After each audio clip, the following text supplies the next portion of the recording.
Hello दोस्तों, नमस्कार। मैं हूं फतेह सिंह और आप देख रहे हैं YouTube channel mission success study.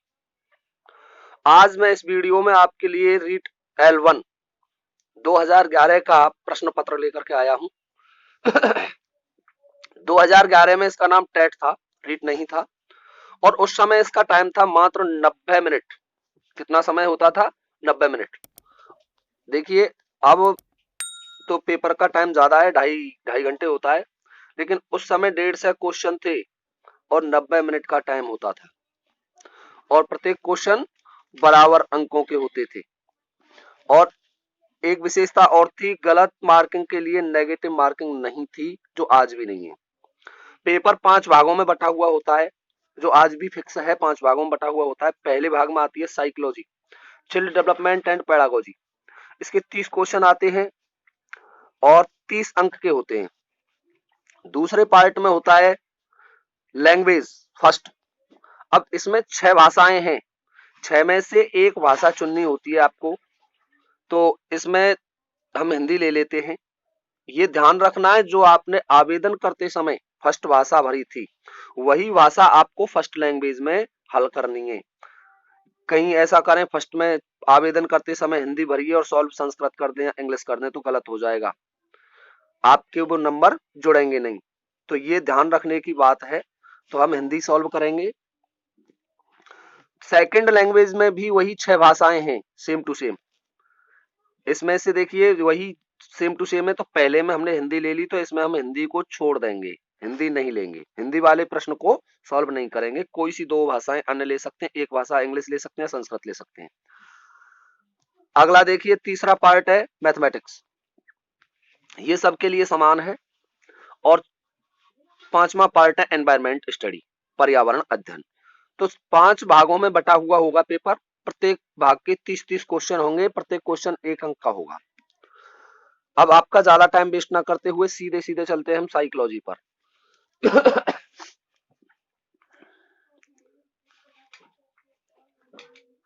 दो वर्जनों में लिखा हुआ होता है, हिंदी और इंग्लिश में। तो आ जाइए साइकोलॉजी पे। देखिए, खंड फर्स्ट आ गया। इसका पहला क्वेश्चन है, जल्दी जल्दी कराऊंगा क्योंकि वीडियो बहुत लंबा हो जाएगा।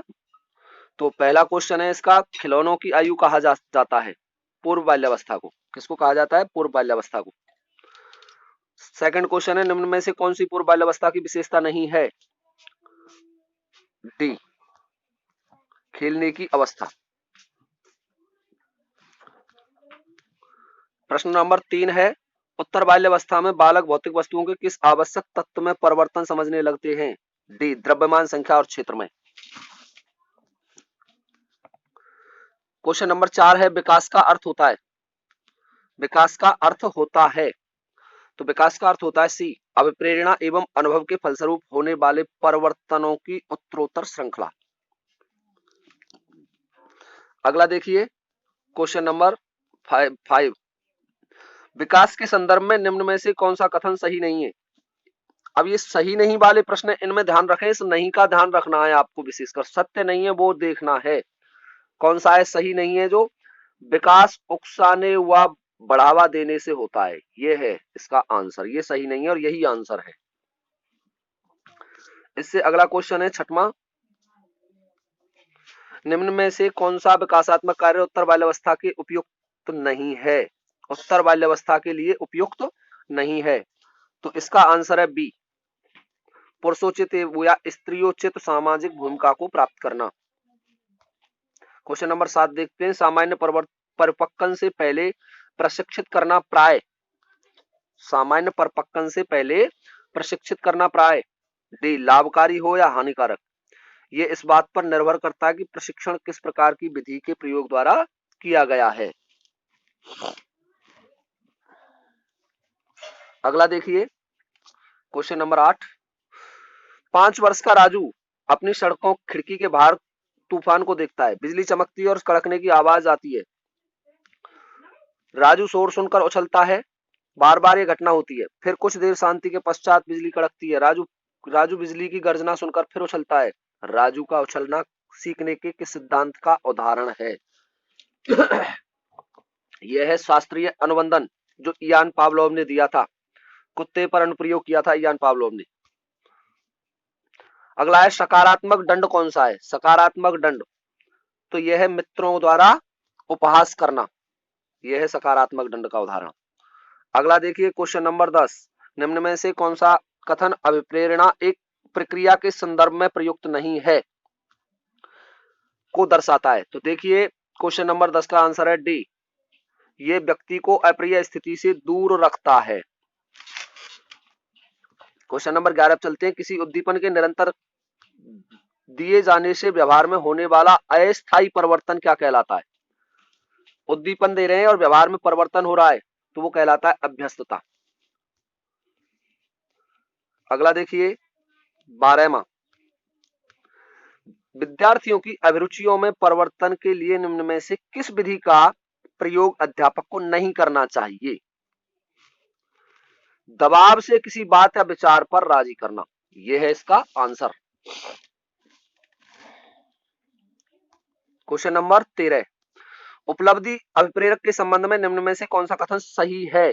देखिए दो तरीके के प्रश्न होते हैं सही वाले, सही नहीं है और सही है, तो यहां सही पूछ रहा है, सही है, तो इसका आंसर है 13 का डी, ये सभी सही हैं। अगला देखिए क्वेश्चन नंबर 14, 6 से 10 वर्ष की अवस्था में बालक रुचि लेना आरंभ कर देते हैं विद्यालय में, ये पढ़ाई की स्थिति होती है, 6 वर्ष का बालक विद्यालय में एडमिशन ले लेता है। क्वेश्चन नंबर 15, कौन सा सिद्धांत व्यक्त करता है कि मानव मस्तिष्क एक बर्फ की बड़ी चट्टान के समान है जो कि अधिकांश छिपी रहती है एवं उसमें चेतन के 3 स्तर होते हैं? तो ये सिद्धांत मनोविश्लेषणवादी सिगमंड फ्राइड ने दिया था, तो ये मनोविश्लेषण का सिद्धांत है। कुछ लोगों का कहना है, क्वेश्चन नंबर 16 है, कि जब बालकों को गुस्सा आता है तो वो खेलने के लिए चले जाते हैं जब तक कि वे पहले से अच्छा महसूस नहीं करते। उनके व्यवहार में निम्न में से कौन सा प्रतिरक्षा तंत्र प्रतिलक्षित होता है? तो देखिए 16 का आंसर है बी, विस्थापन। कौन सा? विस्थापन। विस्थापन कहते हैं अपने गुस्सा को किसी दूसरे उस पर उतार देना, दूसरे क्षेत्र में प्रयुक्त कर लेना। अब देखते हैं अगला क्वेश्चन है 17, समायोजन से तात्पर्य स्वयं का विभिन्न परिस्थितियों में अनुकूलन करना है ताकि संतुष्ट किया जा सके। समायोजन का से तात्पर्य स्वयं का विभिन्न परिस्थितियों में अनुकूलन करना है ताकि संतुष्ट किया जा सके। 17 का आंसर है डी, आवश्यकताओं की पूर्ति के लिए या आवश्यकताओं को। क्वेश्चन नंबर है 18, निम्न में से कौन सा व्यवहार भावनात्मक बाधा को प्रदर्शित नहीं करता? यह है स्वालीनता। कौन सा है? स्वालीनता। क्वेश्चन नंबर 19 देखिए, निःशक्त बालकों की शिक्षा के लिए प्रावधान किया जा सकता है। निःशक्त बालकों की शिक्षा के लिए प्रावधान तो ये किया गया था समावेशी शिक्षा में, ये है इसका आंसर। क्वेश्चन नंबर 20 देखिए, निम्न में से कौन सी मानसिक मंदता की विशेषता नहीं है? मानसिक मंदता की विशेषता, यह है इसका आंसर डी, अंतरवैयक्तिक संबंधों का कमजोर होना। ये नहीं है मानसिक मंदता की विशेषता, बाकी की 3 है ऊपर वाली। क्वेश्चन नंबर 21 देखिए, विद्यार्थियों के अच्छे मानसिक स्वास्थ्य को बनाए रखने के लिए निम्न में से कौन सा तरीका अधिक महत्वपूर्ण है? अध्यापक की भूमिका एवं विद्यालय का व्यवहार, यह है इसका आंसर। अब चलते हैं 22 पे, कमजोर वर्ग के बालक से तात्पर्य है, कमजोर वर्ग के बालक कौन से होते हैं? ऐसे अभिभावकों के बालक जो राज्य सरकार द्वारा निर्धारित न्यूनतम सीमा की वार्षिक रेखा से नीचे जीवन यापन करते हैं। इसका आंसर है डी। अगला देखिए क्वेश्चन नंबर 23 है, शिक्षा का अधिकार अधिनियम 2009 में निर्दिष्ट किया गया है कि कक्षा 1 से 5 तक यदि प्रवेश दिए गए विद्यार्थियों की संख्या 200 से अधिक है तो विद्यार्थी शिक्षक का आवश्यक अनुपात क्या होगा? ये एक्ट 2009 जरूर पढ़ लें, इसमें से हर बार 2-3 क्वेश्चन आते हैं। ये 1 से 5 तक के विद्यार्थियों के लिए दिया गया है, तो 1 से 5 तक का है 40। ठीक है, इसमें से जरूर 2 क्वेश्चन पूछे जाते हैं, ध्यान रखें। अगला है क्रियात्मक अनुसंधान के संबंध में निम्न में से कौन सा कथन सही नहीं है? क्रियात्मक अनुसंधान, तो देखिए क्वेश्चन नंबर 24 का आंसर है सी। व्यापक स्तर पर निर्णय लेने के लिए सूचना संकलन का कार्य इसमें किया जा सकता है, यह है इसका आंसर। क्वेश्चन नंबर 25 देखिए, निम्न में से कौन सा कथन शिक्षण के बारे में सत्य नहीं है? शिक्षण के बारे में कौन सा कथन सत्य नहीं है, अर्थात गलत कौन सा है? यह है इसका डी, शिक्षण अनुवेशन है, ये सत्य नहीं है, बाकी के तीनों सत्य हैं। क्वेश्चन नंबर 26 देखिए, राष्ट्रीय पाठ्यचर्या रूपरेखा 2005 में गुणवत्ता आयाम शीर्षक के अंतर्गत अधिक महत्व किसको दिया गया था? तो इसमें दिया गया था बालकों के लिए संरचित अनुभव एवं पाठ्यक्रम सुधार को, डी है इसका आंसर। 27वां देखिए, राष्ट्रीय पाठ्यचर्या रूपरेखा 2005 में निम्न में से किस परीक्षा संबंधी सुधारों को सुझाया गया? तो इसमें 10वीं परीक्षा को ऐच्छिक करने की डिमांड की गई। क्वेश्चन नंबर 28, दबाव को कम करने एवं परीक्षाओं में सफलता के लिए आवश्यक है? 28 का आंसर होगा ए, कम अवधि की परीक्षाओं का अंतरण करना। क्वेश्चन नंबर 29 देखिए, मूल्यांकन का उद्देश्य होता है तो मूल्यांकन का उद्देश्य होता है उत्पादक को जीवन जीने की शिक्षा किस सीमा तक तैयार की गई है का पुष्टि पोषण प्रदान करना, अर्थात जांच करना। और क्वेश्चन नंबर 30 है, प्राथमिक विद्यालयों के लिए बालकों के लिए निम्न में से किसे बेहतर मानते हैं? इनमें से सभी नहीं, स्वयं के द्वारा किया गया अनुभव, स्वयं के द्वारा किया गया अनुभव, यह है इसका आंसर सी। ये इसके 30 प्रश्न हो गए। अगले पोर्शन पर चलते हैं। इसका खंड सेकंड देखिए, सेकंड खंड में भाषा है, मैंने बताई थी आपको, भाषा फर्स्ट के रूप में लेना है, फर्स्ट लैंग्वेज है, खंड सेकंड है, और इसमें हमने हिंदी को लिया था। 30 प्रश्न है इसमें, वही सब मैं पहले ही बताया था, बराबर प्रश्न है। इसके पहले प्रश्न पर चलते हैं। विद्यालय शब्द में संधि पूछ रहा है, कौन सी संधि है? तो सीधा बहुत आसान क्वेश्चन है, स्वर संधि है। 32वां है, पवन शब्द का संधि विच्छेद क्या होगा? पो प्लस अन, पोअन, अयादि संधि है इसमें। हिंदी में वचन होते हैं, 33वां है 2 वचन होते हैं, संस्कृत में 3 वचन होते हैं, ध्यान रखें। आगरा शब्द का बहुवचन होगा, आगरे शब्द का कोई बहुवचन नहीं होगा, सिटी से जो नाम होते हैं उनके बहुवचन नहीं होते शहरों की। 35वां देखिए, जिन शब्दों में प्रयोग के अनुसार कोई परिवर्तन नहीं होता उन्हें कहा जाता है अविकारी शब्द कहा जाता है। उनको 2 प्रकार के शब्द होते हैं, विकारी में परिवर्तन हो जाता है, अविकारी में परिवर्तन नहीं होता है। शब्द के सही रूप का चयन कीजिए, यानी शुद्ध कौन सा है वर्तनी की दृष्टि से? तो तृष्णा ये है, डी वाला। अगला देखिए 37वां क्वेश्चन, कवि का स्त्रीलिंग होगा? कवि का स्त्रीलिंग होता है कवयत्री। इसमें आ वाला हिस्सा लिखित में नहीं है, हट गया है। संस्कृत के वे शब्द जो हिंदी में बिना किसी परिवर्तन के प्रयुक्त हो जाते हैं तत्सम शब्द कहलाते हैं। जब किसी समास में दोनों पद प्रधान हो तो उसको क्या कहते हैं? दोनों पद प्रधान कौन से समास में होते हैं? द्वंद्व में दोनों पद प्रधान होते हैं और शब्द का लोप होता है।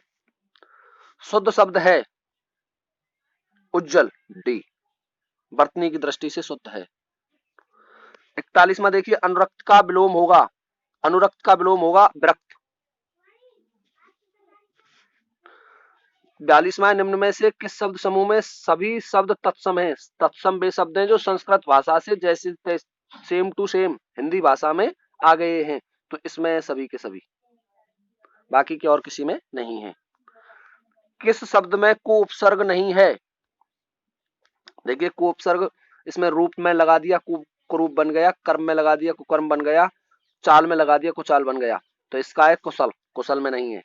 इन प्रत्यय का प्रयोग किस शब्द में हुआ है? पुजारिन में। 45वां देखिए, जिसमें पहला पद संख्यावाची हो और जो किसी समूह विशेष का बोध कराए उसे कहते हैं द्वंद्व, द्विगु समास कहते हैं। द्विगु संख्यावाची होता है और दूसरा शब्द समूह का होता है, ये ध्यान रखें। द्वंद्व समास है नर नारी में, नर और नारी। नगर में रहने वाले को कहते हैं, ये वन वर्ड है, एक शब्द में आंसर पूछ रहा है नागर। जातिवाचक संज्ञा नहीं है। 48 में का सब नहीं है जातिवाचक संज्ञा, और सभी जातिवाचक संज्ञा को प्रदर्शित करते हैं। निम्न में से किस वाक्य में संप्रदान कारक है? कर्ता ने कर्म को कर्ण से अपादान से संप्रदान के लिए, राजा ने निर्धनों के लिए कंबल दिए, ये है इसमें सी। वह स्वतः ही जान जाएगा मैं वह सर्वनाम है। वह कौन सा सर्वनाम है? 50वें में अनिश्चयवाचक। कौन सा है? बी है इसका आंसर, निजवाचक। क्या है इसका आंसर? निजवाचक, ये नहीं है, निजवाचक। 51 का है संयुक्त क्रिया का उदाहरण कौन सा है? संयुक्त क्रिया का उदाहरण पूछ रहा है इसमें। तो संयुक्त क्रिया का उदाहरण तुम प्रतिदिन पढ़ने आया करो। सरल या साधारण वाक्य किसे कहते हैं? जिसमें एक उद्देश्य हो, एक विधेय हो और एक क्रिया हो, वह वाक्य सरल साधारण वाक्य कहलाता है। इसका आंसर डी है। मोहन बाजार जा रहा है, इस वाक्य में उद्देश्य कौन सा है? तो देखिए इसमें उद्देश्य होगा मोहन। मोहन बाजार जा रहा है, इस वाक्य में उद्देश्य क्या है? मोहन है। निम्न में से मिश्रित वाक्य है। मिश्रित वाक्य पूछ रहा है, तो मिश्रित वाक्य डी, मैंने सुना है कि मीना पास हो गई है। और 55 किसी के कथन को उद्धृत करने के लिए किस विराम चिन्ह का प्रयोग किया जाता है? उद्धरण चिन्ह या इन्वर्टेड कॉमा। सही विराम चिन्हों वाला वाक्य है, देखिए जिसमें सही विराम चिन्ह लगे वो ए है। जो पत्र आज आया है, कहाँ है? प्रश्नवाचक लगा हुआ, बाकी के में प्रश्नवाचक नहीं है, इसमें 2 फुल स्टॉप है। शेर को सामने देखकर ये वाक्य किस मुहावरे से पूर्ण होगा? मेरे प्राण सूख गए थे, इससे होगा पूरा, यानी डी है इसका 57 का। 58 देखिए सही मुहावरा है, सही मुहावरा है 58 का है ए, नेत्रों में मिट्टी डालना। और 59 का है हाथ ना आना मुहावरे का निकटतम अर्थ है हाथों का व्यायाम करना। सिर फिर जाना मुहावरे का अर्थ है, सिर फिर जाना, पीछे मुड़कर देखने लगना, यह है इसका आंसर। तो देखिए भाषा फर्स्ट के 60 क्वेश्चन पूर्ण हो चुके हैं। 30 प्रश्न है इसमें, और ये प्रश्न नंबर 60 तक है।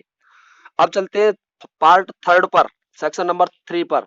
उसमें भी 3 भाषाएं हैं, सॉरी 6 भाषाएं हैं, और उनमें से हमें एक भाषा को हल करना है। सेक्शन 3 पे आ चुके हैं हम, और सेक्शन 3 में हमारे पास सबसे पहले हम इंग्लिश भाषा को सॉल्व करते हैं। मैं इसमें 2 भाषाएं को सॉल्व कराऊंगा, एक तो अंग्रेजी कराऊंगा, दूसरी संस्कृत कराऊंगा। जो इंग्लिश लेना चाहते हैं सेकंड भाषा, वो संस्कृत की स्थान से वीडियो को स्किप कर देना, और जो संस्कृत वाले वो अंग्रेजी वाले पार्ट को स्किप कर देना, वीडियो को आगे बढ़ा देना, ठीक है ना, ताकि दोनों तरीके के छात्रों को लाभ हो जाएगा इससे। तो देखिए अंग्रेजी का पहला क्वेश्चन है, सीधे सीधे आंसर बताऊंगा, ज्यादा टाइम वेस्ट नहीं करूंगा। तो देखिए पहला है विच one of following word is an adjective. Adjective पूछ रहा है इसमें 61 में, तो इसका आंसर है बी, यूजफुल।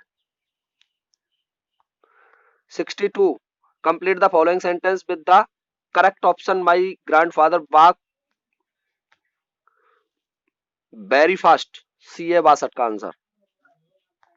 63 देखिए which one of the following has a correct sentence pattern. Correct sentence पूछ रहा है इसमें 63 में, तो इसका आंसर है ए। 64 देखिए choose the correct pronoun to complete the following. This book is, इसका आंसर है yours and that one is mine.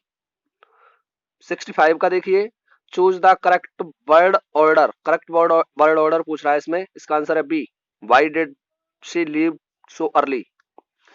66 देखिए pick out the correct sentence.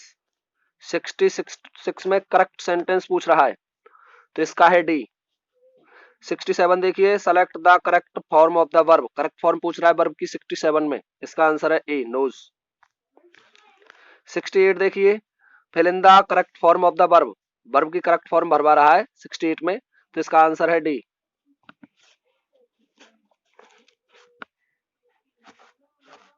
इसका आंसर है डी। 69 देखिए, if Radhika and had receive an invitation she would have gone the party. The above sentence tell us that Radhika, 69 है, इसका है A, did not receive the invitation. Fill in the appropriate determiner, the ring is made of, खाली स्थान में भरना है gold, तो इसमें कुछ नहीं आएगा, ये सही है, अपने आप में पूरा है, इसका आंसर सी होगा। 71 देखिए, complete the sentence by putting an appropriate determiner, you should always carry. 71 में है B, an umbrella, an umbrella with you. 72, Manji said to Anisha, could you please open the window? In the above sentence Manjeet is, इसका answer है D, making a request. 73 देखिए, no other member in the family is as intelligence as Raju, the above sentence has the same meaning as, same meaning पूछ रहा है sentence की 73 में, इसका answer है C, Raju is more intelligent than any other member in the family. 74 देखिए, complete the following sentence with the correct form of the adjective, adjective भरवा रहा है इस खाली स्थान में, तो 74 का आंसर है बी, द मोस्ट कंफर्टेबल। 75 देखिए, Mahim go a higher than other student in the class, 75 का है सी। 76 का देखिए ए। 77 देखिए, she said to her brother, do not buy mangoes, in report speech the above sentence will be, she asked her brother, तो इसका answer है 77 का B, not to buy mangoes. 78, the student said, we want to learn a foreign language, in report speech the above sentence will be, the student said that, इसका answer है B, they wanted to learn a foreign language। 79 देखिए, 79 में the word courteous is similar in meaning to, similar word पूछ रहा है courteous का 79 में, तो इसका होगा सी, polite। Which word has a meaning similar to significant, significant का होगा important। अब देखते हैं 81, 81 है the opposite of the word optimistic, opposite पूछ रहा है optimistic का 81 में, और इसका है ए, pessimistic। 82 देखिए, the word innocent is opposite meaning of that, in meaning to that of, opposite पूछ रहा है इस मीनिंग का इनोसेंट का, तो इसका है डी, गिल्टी। 83 देखिए, pick out the word with the correct spelling, correct spelling का वर्ड पूछ रहा है, तो यह है वैरायटी, डी है 83 का। 84, विच one of the following has the correct spelling, correct spelling पूछ रहा है 84 में, तो इसका है सी, इंप्रेसिव। 85 का देखिए, point out the word which begin with a different sound, different sound वाला वर्ड पूछ रहा है 85 में, तो इसका आंसर है सी। अब देखिए 86, 86 का है which one of the following word ends in a different sound, different sound वाला वर्ड पूछ रहा है इसमें भी, तो इसका आंसर होगा 86 का देखिए ए, सिटी। 87 का आइडेंटिटी द वर्ड विच, इसमें भी डिफरेंट साउंड पूछ रहा है, तो फोटो शोडो बोर्ड फूड, इसमें है डी 87 में। 88 में in which the one of the following word does the letter I have a different sound, इसमें भी डिफरेंट साउंड है, फिनिश, फाइनल, फिट, फिल्म, तो इसका है B, final. Pick out the 89 है, pick out the word in which the letter O C H have a different sound पूछ रहा है इसमें। तो देखिए चेक, चेस, चेयरमैन, ये केमिकल होगा इसमें C. Which letter of a word com is not spoken, तो इसमें है बी, इसका आंसर डी आएगा। तो इस प्रकार से इसके 90 क्वेश्चन हो, 90 तक पहुंच गए। एक भाषा का पार्ट हो चुका है, पार्ट सेकंड थर्ड चल रहा है ये। और थर्ड पार्ट में मैंने आपको बताया था मैं 2 भाषाएं सॉल्व कराऊंगा, तो दूसरी भाषा इसमें संस्कृत करा देता हूं। आप उस समय ध्यान रखें कि जब संस्कृत को, जो जिनके पास संस्कृत है वो इंग्लिश वाले वीडियो को स्किप कर दें, और इंग्लिश है वो संस्कृत वाले को स्किप कर दें। तो अगली भाषा पर चलते हैं हम, संस्कृत पे। खंड 3 है, 2 भाषाएं करा रहा हूं, इसमें ध्यान रखें आपको केवल एक भाषा करनी है। इसके केवल निशान लगवाऊंगा, क्वेश्चनों को पढ़ूंगा भी नहीं। तो देखिए संस्कृत के पहले का है सी, पहले का आंसर है सी, और दूसरे का है बी। अच्छा 63 का देखिए, 63 का है ए, 64 का है बी, 65 का है सी, 66 देखिए,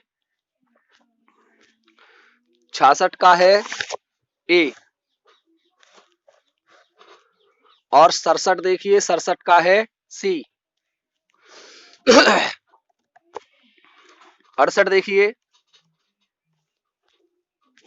68 का है बी, 69 का है सी, और 70 का है डी। 71 देखिए, 71 का है ए, और 72 का है सी, 73 का है बी। 74 देखिए, 74 का है सी। 75 देखिए, 75 का है डी, 76 का है ए, 77 का है बी, 78 का है सी। 79 देखिए, 79 का है डी,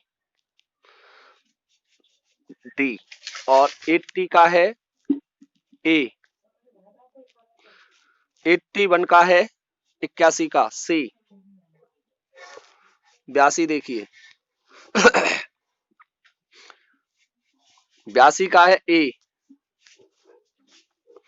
83 देखिए,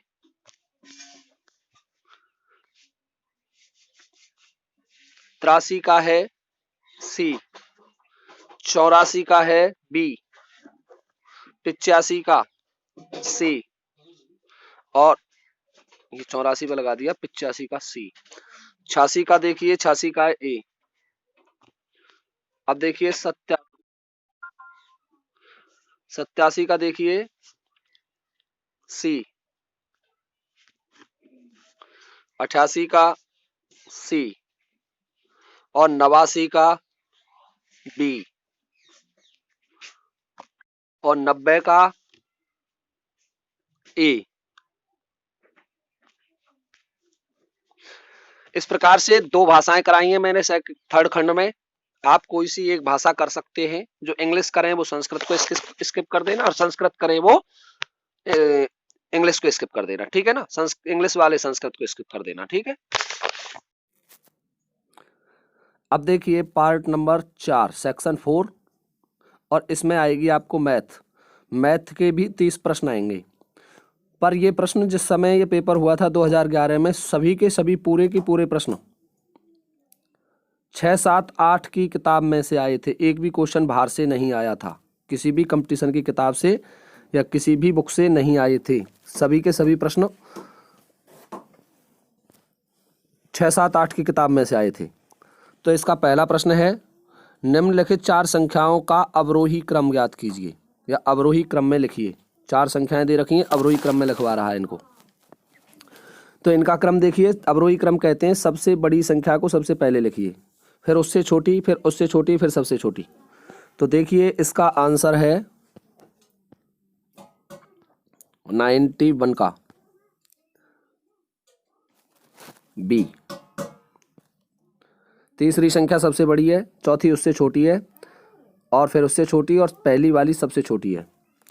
देखिए एक चीज़ ध्यान रखें, इसका वीडियो मैं आपको अलग से बनाऊंगा सॉल्व करने का। अब तो मैं इसको सामान्य तरीके से आपको हल करा रहा हूं क्योंकि वीडियो बहुत लंबा हो जाएगा। तो देखिए अगला क्वेश्चन है, इसमें ज़्यादा कॉपी पेन की जरूरी नहीं, बहुत सरल क्वेश्चन है। 1 करोड़ बराबर है, 1 करोड़ किसके बराबर होता है? 1 करोड़ में कितने लाख होते हैं? 100 लाख होते हैं। यह है इसका आंसर। संख्या 5,09,04,988 को अंकों में लिखने पर प्राप्त होता है। देखिए अंकों में लिखवाया इस संख्या को, कितना सरल क्वेश्चन है। 5,09,04,988, इसका आंसर है डी। अब देखिए 94, एक गांव की कुल जनसंख्या दे रखी है, इसमें स्त्री इतनी है 29,642, पुरुष हैं 29,642 और महिलाएं 28,167, और शेष बच्चे हैं, इन दोनों को जोड़ के इसमें से घटा दो, आंसर आ जाएगा 20,883। अगला देखिए 95, शून्य में 60 का भाग देने पर भाजक, भाज्य, भागफल एवं शेषफल क्या है? तो देखिए कितना सरल प्रश्न है। जिस संख्या में जैसे 0 में भाग दें हम 60 का,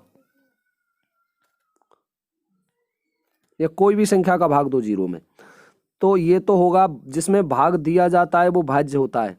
ये तो है भाज्य, 0 तो भाज्य है, और जिसका भाग देते हैं वो भाजक होता है, और यहाँ प्राप्त होता है वो शेषफल होता है। 0 में किसी संख्या का भाग दो, 0 बार जाएगा, और यहाँ शेष बचेगा वो 0 ही बचेगा। तो क्या आएगा? भाज्य 0 है, भाजक 60 है, और भागफल 0 है, और शेषफल 0 है। तो इसका आंसर होगा ए। बहुत आसान क्वेश्चन आए थे उस समय। 25 पैसे के 15 सिक्कों का मान बराबर है, उपयुक्त 4 में से गलत कथन कौन सा है? 25 पैसे के 15 सिक्के हैं, तो देखिए 15 सिक्के हैं तो क्या होगा इसका आंसर होगा, देखते हैं, 1 रुपए के 3 सिक्के, 25 पैसे का 1 सिक्का और 25 पैसे का 1 सिक्का, बिल्कुल सही है। यह है इसका चौथा, ये चौथा गलत है, बाकी के सभी सही हैं।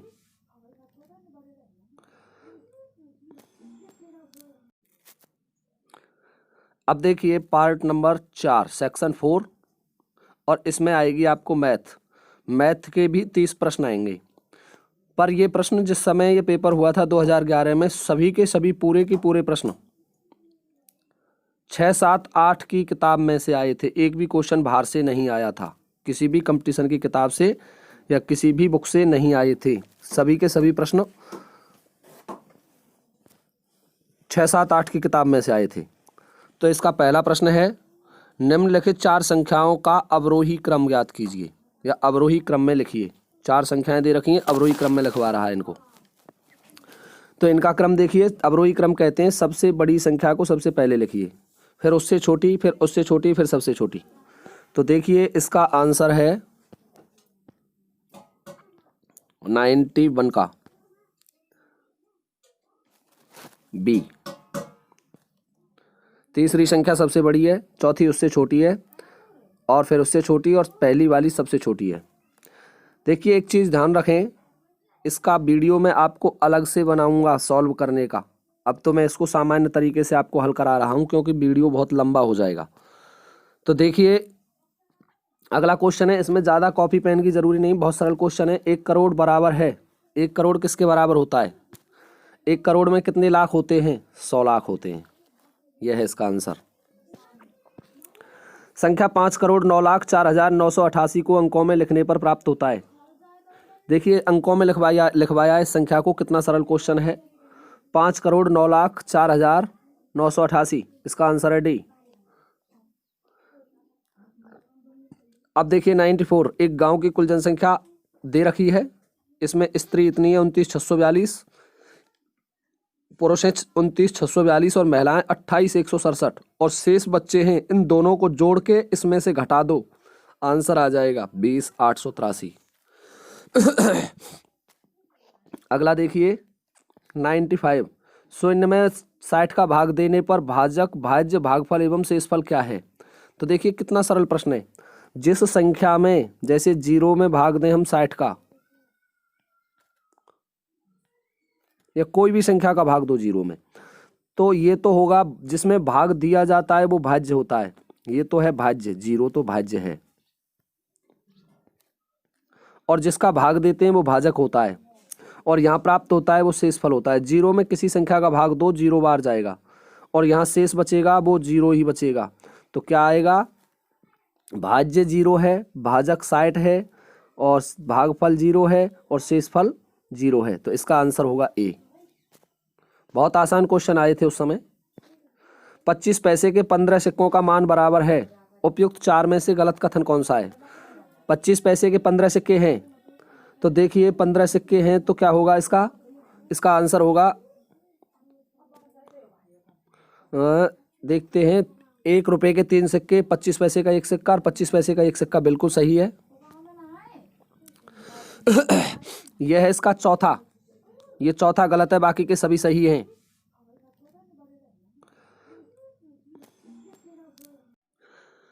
अब देखिए क्वेश्चन नंबर 97 है, 97, इसमें इसका आंसर है ए। बहुत आसान क्वेश्चन है, या तो हरों को बराबर कर लीजिए या अंशों को बराबर कर लीजिए। अब देखते हैं अगला, 5 पेंसिलों का मूल्य 3 सही 3/4 है, तो 2 पेंसिलों का मूल्य कितना होगा। एक एक नियम का प्रश्न है, बहुत आसान क्वेश्चन है। 98, और इसका आंसर होगा 3/2 रुपये, 1.5 रुपया होगा। 99 निम्न में से कौन सा कथन सही है। देखिए कौन सा कथन सही होगा। एक ना तो अभाज्य संख्या है और ना ही भाज्य संख्या है, तो ये है कथन सही। ध्यान रखें कुछ नियम ऐसे हैं, उनको याद कर लें। एक ऐसी संख्या है जो भाज्य भी नहीं है अभाज्य भी नहीं है, तो ये दिया हुआ एक अभाज्य संख्या नहीं है। अच्छा, संयुक्त भी नहीं है, कोई सी नहीं है एक, तो इसका आंसर है ए 99 का। 100 का देखिए, संख्या 720 के गुणनखंड पूछ रहा है, और गुणनखंड करना आप सब बहुत आसानी से जानते हैं। ऐसी संख्याएं देख लो, यदि करना नहीं आता तो या तो इसमें भाग देते चले जाओ, और भाग नहीं देते जाएं तो इनका गुणांक 720 आ जाना चाहिए। इसका आंसर है डी 101। देखिए संख्या 425 और 476 का महत्तम समावर्तक HCF पूछ रहा है इसका, यानी ऐसी संख्या जिन दोनों का भाग इन दोनों संख्याओं में चला जाए। ऐसी संख्या एक होनी चाहिए जिसका भाग इन दोनों संख्याओं में चला जाए। इसका आंसर है सी 17। अगला देखिए 102, संख्या 90, 60, 75 तथा 35 का LCM। कितना आसान क्वेश्चन है, LCM और HCF भी पूछे हैं इसमें, तो इसका आंसर है बी 6300। अगला देखिए, एक मकान की ऊंचाई, एक मकान की पुताई 5 व्यक्ति 8 घंटा रोज करके 3 दिन में कर देते हैं, तो एक व्यक्ति 4 घंटा रोज करके कितने दिन में कर देगा। बिल्कुल 6वीं क्लास का क्वेश्चन है, ये बहुत आसान है, 7वीं में है ऐसे प्रश्न। तो इसका आंसर होगा ए 30 दिन में करेगा। कितने दिन में कर देगा, 30 दिन में कर देगा। अगला देखिए 104, एक परीक्षा में 4 विषयों में कुल प्राप्तांक 200 हैं, विषय 4 हैं। यदि 3 विषयों के प्राप्तांकों का औसत 48 है तो चौथे विषय में प्राप्तांक क्या है। 48 का गुणा कर दो 3 से, तो 2 2 6 बढ़ जाएंगे, 56 होंगे इसमें, ठीक है ना। डी है। बहुत आसान क्वेश्चन होते हैं, देखने से ही सॉल्व हो रहे हैं। एक व्यक्ति ने एक साइकिल 935 रुपये में 10% लाभ पर बेची, तो उसने वह साइकिल कितने रुपए में खरीदी। क्रय मूल्य पूछ रहा है इसका। देखिए इसका अलग से वीडियो बनाऊंगा, वो मैं आपको बता चुका हूँ, पहले एक बार इनको सॉल्व करा देता हूँ। 850 रुपये है। गणित के प्रश्नों का वीडियो अलग से बना दूंगा। एक व्यक्ति ने बैंक से कुछ रुपया 15% वार्षिक ब्याज की दर से 15% वार्षिक ब्याज की दर से उधार लिए। अगर 3 साल बाद वह 7250 रुपये वापस करता है तो उसने कितना रुपया उधार लिया था। मूलधन पूछ रहा है इसमें वापस, बहुत ही आसान है, एक सूत्र से होने वाले क्वेश्चन हैं। तो देखिए इसका आंसर होगा 106 का ए, 5000 रुपये उसने उधार लिए थे। अगला देखिए क्वेश्चन नंबर 7, 107, 500 रुपये का 6 महीने का 8% की छमाही दर से वार्षिक ब्याज क्या होगा। ब्याज पूछ रहा है इसका, और ब्याज देखिए क्वेश्चन नंबर 7 का निकालना है। डी है इसका आंसर, क्या होगा 40 रुपये। अगला देखिए क्वेश्चन नंबर 8, एक व्यक्ति एक्स 100 रुपये की वस्तु को 10% की हानि से व्यक्ति वाई को बेचता है। वाई उस वस्तु को 10% के लाभ से जेड को बेचता है। बाई ने किस मूल्य पर वस्तु जेड को बेची थी, वो पूछ रहा है मूल्य। और ऐसी वस्तुओं में देखिए हमेशा समान हानि और लाभ होता है, उसमें हमेशा हानि होती है। तो हानि का जो परसेंट होता है इसका प्रतिशत गुणा प्रतिशत 10 गुणा 10 करके 100 का भाग दे दो, 1 रुपये की हानि होगी। तो उसने 99 रुपये की खरीदी थी।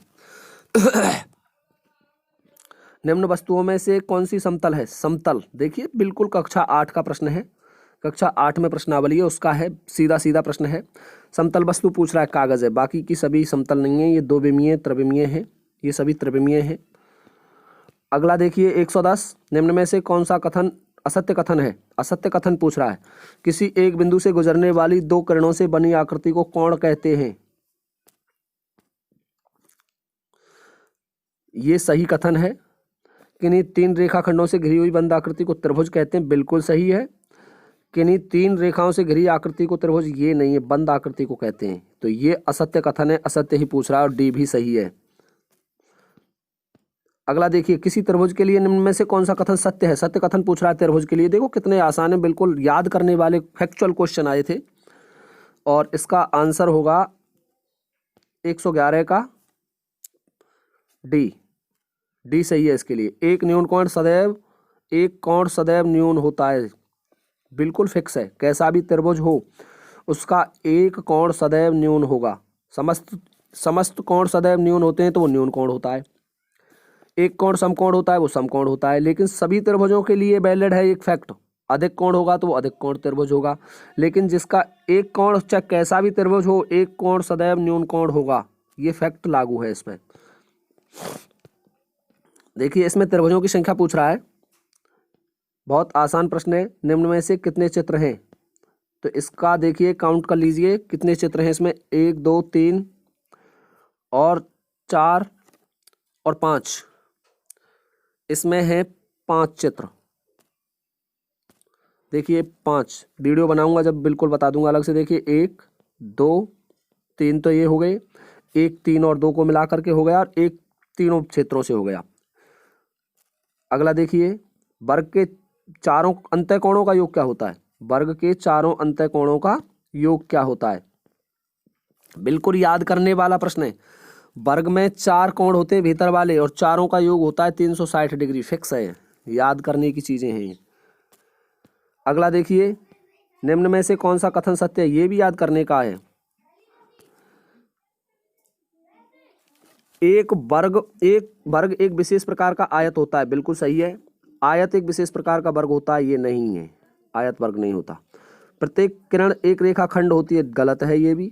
ऋजु सरल कोण की माप 90 डिग्री होती है, नहीं होती, 180 होती है। तो इसका आंसर था ए। 115 देखिए, किसी मैदान का एक चक्कर लगाने पर 250 मीटर दौड़ना पड़ता है।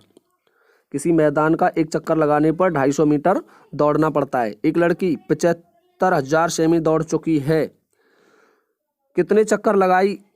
तो वह कितने चक्कर लगाए, और 3 किमी की दौड़ पूरी करने के लिए उसे और कितने चक्कर लगाने होंगे? तो देखिए उसे चक्कर लगाने होंगे इसमें 3:9 में। अगला देखिए,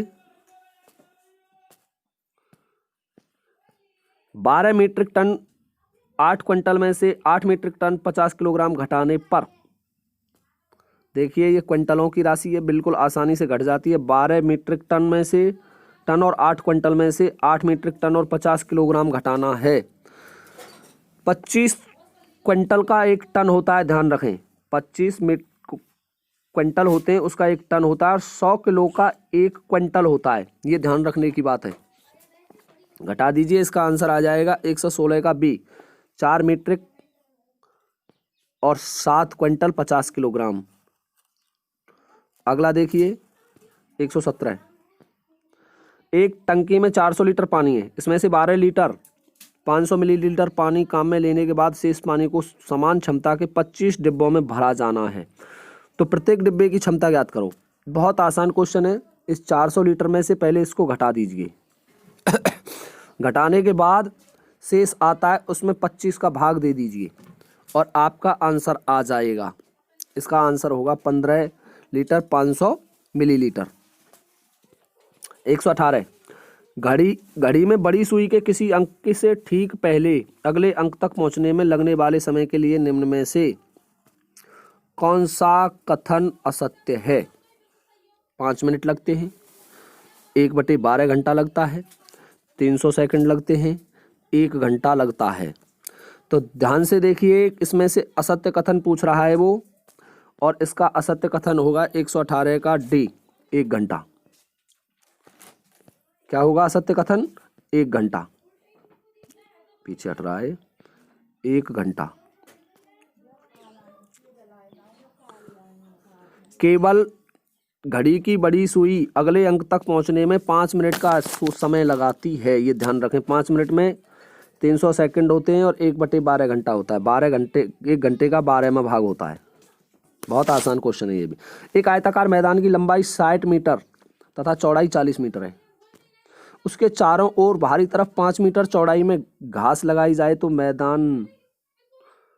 तो घास लगाने वाली जगह का क्षेत्रफल ज्ञात कीजिए। एक आयताकार मैदान है, उसके चारों ओर एक पट्टी में घास लगानी है और उसका क्षेत्रफल पूछ रहा है 119। इसका आंसर है सी, 1100 वर्ग मीटर क्षेत्रफल होगा घास का।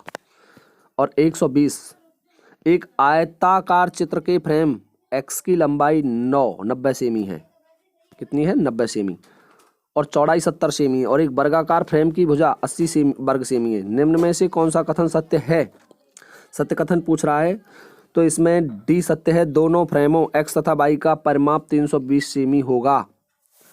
ये ध्यान रखने की बात है इसमें, ठीक है ना। दोनों का जो परिमाप है वो समान होगा। इसमें सेक्शन 4 समाप्त हो चुका है। सेक्शन 4 में 30 क्वेश्चन थे गणित के। इन 30 का वीडियो अलग से बना दूंगा मैं। अब इसमें बनाऊं तो बहुत ज़्यादा लंबा हो जाएगा, इसलिए सॉल्व नहीं करा रहा हूं। अगला देखिए, पर्यावरण पर चलते हैं, 5वें खंड पे। इसका खंड 5 देखिए, सेक्शन 5 ये रहा। यह है एनवायरमेंट या पर्यावरण से संबंधित। पर्यावरण, इसमें देखिए वही 30 क्वेश्चन थे, सभी प्रश्न करना अनिवार्य है। अब इसमें देखना है, एक सबसे बड़ी बात बता रहा हूं आपको, रीट L1 के लिए, रीट हो चाहे टेट हो, पर्यावरण के जो भी प्रश्न आएंगे, आप यदि किसी कोचिंग की या किसी राइटर की किताब पढ़ेंगे, जैसे राय है, लक्ष्य है, तो आपको उनमें से कुछ भी मिलने वाला नहीं है। आप ध्यान रखें, 6 से लेकर के 8 तक की विज्ञान और सामाजिक ज्ञान 2 किताबों का अध्ययन करें बस, और आपका पर्यावरण बिल्कुल कंप्लीट हो जाएगा। एकल परिवार से तात्पर्य है, एकल परिवार ऐसा परिवार होगा जिसमें माता पिता एवं उनके बच्चे होंगे। ये एक परिवार वाला चैप्टर है, कक्षा 6 में उससे लिया गया है। तंबाकू की आदत, ये कक्षा 8 का चैप्टर नंबर 1 है। विज्ञान का, कक्षा 8 विज्ञान का चैप्टर नंबर 1 है। उसमें तंबाकू की आदत या तंबाकू का जो एसिड है वो दे रखा है, निकोटिन होता है। भारत में लड़के और लड़कियों की विवाह की न्यूनतम आयु, ये भी कक्षा 7 का एक चैप्टर है, उसमें दिया हुआ है। लड़कों की आयु 21 वर्ष और लड़कियों की 18 वर्ष है। 124 देखिए, राजस्थान के लोगों का मुख्य व्यवसाय है, ये कृषि है। बिल्कुल सामान्य क्वेश्चन है। राजस्थान में निम्न में से किस स्थान पर शक्कर बनाने का कारखाना नहीं है? ये भी उसी किताब का है, कक्षा 8 की सामाजिक ज्ञान का है। और ये कारखाना आपका निम्बाहेड़ा में नहीं है, केशवरायपाटन में है, भोपाल सागर में है, उदयपुर में है। अगला देखिए 126, ठगी एवं अनुचित व्यापारिक व्यवहार होने पर हमें शिकायत करनी चाहिए उपभोक्ता संरक्षण मंच को। राष्ट्रपति द्वारा राज्यसभा में कितने सदस्य मनोनीत होते हैं? राष्ट्रपति 12 सदस्य मनोनीत कर सकता है। जिला उद्योग केंद्र किस योजना के तहत शहरी एवं ग्रामीण युवकों को रोजगार मुहैया कराता है? देखिए कौन सी योजना है, उस योजना के बारे में ये भी कक्षा 8 की किताब में दिया हुआ है, प्रधानमंत्री रोजगार योजना। संसार में अधिकतम ट्यूबवेल्स किस देश में है? तो वो है भारत। कौन से देश में है? भारत में। गणगौर का त्योहार, गणगौर कहते हैं अपनी सामान्य भाषा में, ये कब मनाया जाता है? चैत्र शुक्ला तीज को। कब मनाते हैं गणगौर को? चैत्र शुक्ला, चैत्र में आती है और चैत्र की शुक्ल पक्ष के 2 पक्ष होते हैं, कृष्ण पक्ष और शुक्ल पक्ष, तो ये शुक्ल पक्ष को मनाई जाती है, तृतीया को। अगला देखिए, राजस्थान में झीलों की नगरी, कितना आसान क्वेश्चन आया है। उदयपुर को कहते हैं। विजय स्तंभ किसने बनवाया था? महाराणा कुंभा ने। किसने बनवाया था? महाराणा कुंभा ने। किसके उपलक्ष्य में बनवाया था? मालवा विजय के उपलक्ष्य में। ये निम्नांकित यातायात संकेत का अर्थ है, यातायात संकेत दे रखे हैं, ये भी शायद 8वीं की किताब में है। इसमें जो सड़क सुरक्षा होती है उसका है। यह है सकरी पुलिया। क्या है इसका उत्तर? सकरी पुलिया। एटीएम का पूरा नाम क्या है? एटीएम का पूरा नाम है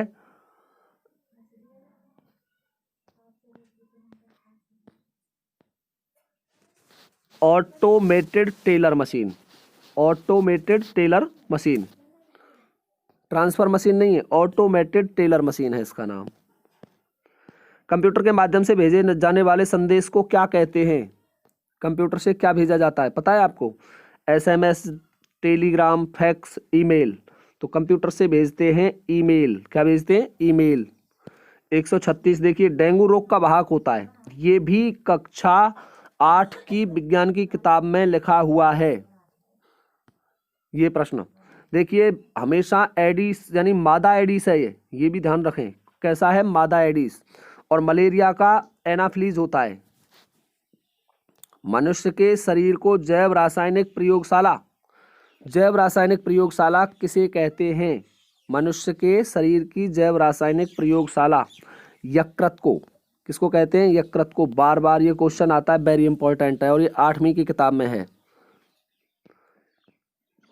पल्स पोलियो कार्यक्रम का उद्देश्य देखिए, पल्स पोलियो कार्यक्रम का क्या उद्देश्य है?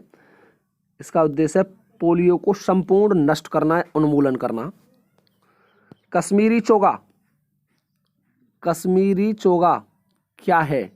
कहलाता है फिरन होता है, इसको कश्मीरी चोगा कहते हैं।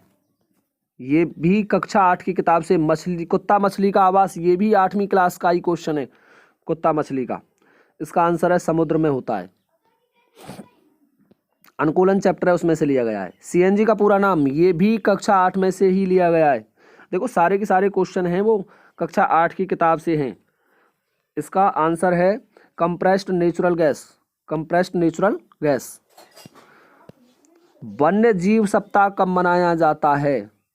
ये करंट अफेयर से संबंधित है, वैसे कक्षा 8 की किताब में भी दिया हुआ है। इसका आंसर है 1 अक्टूबर से 7 अक्टूबर तक वन्य जीव सप्ताह। राजस्थान राज्य के राज्य वृक्ष, राज्य पक्षी एवं राज्य जंतु तीनों पूछे हैं इसमें एक ही साथ। राज्य वृक्ष खिजड़ी, राज्य पक्षी गोडावड़ और राज्य पशु चिंकारा, ये है इसका। 144 पदार्थ की किस अवस्था में अणुओं के मध्य की दूरी सबसे कम होती है? 4 अवस्थाएं होती हैं पदार्थ की, ठोस, द्रव, गैस और प्लाज्मा। तो सबसे कम दूरी होती है ठोस अवस्था में। यह भी 8वीं किताब का ही है। कौन सा राज्य टाइगर स्टेट के नाम से जाना जाता है?